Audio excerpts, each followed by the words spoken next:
ne as nuk do të mundëm të shtim burkën, as nuk do të mundëm të bëjmë as një gjë këtu. Tani, mos të vinë çudi, një ditë kur të shkoni tek dera e shtëpisë, nga kjo qeveri dhe ta gjeni një derë aty. Stop!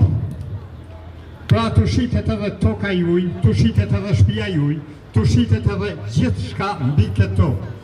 Unë gjithë atyra ti thanë parafolësit, që unë i përshnes shumë.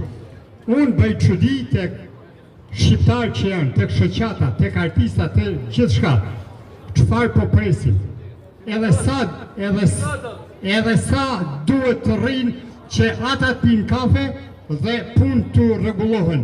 Nuk Posh patronazhistët! Posh patronazhistët! Posh patronazhistët! Posh patronazhistët! Edi Rama nuk ik me lule.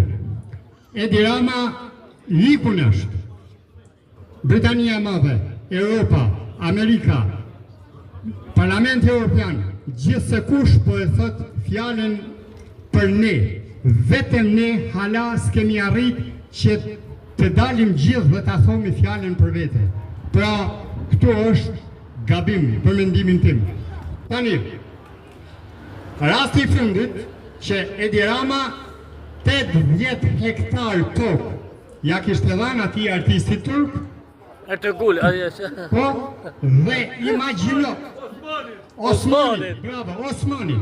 Imagjino, inshallah, se bën zoti marrë në një artist tjetër nga Hollywoodi, ose nga ndonjë vend tjetër, sa ai ja jep krejt Shqipërinë. Tekja tradhtarëve, Shqipëria shqiptarëve! Tekja tradhtarëve! Shqipëria shqiptarëve!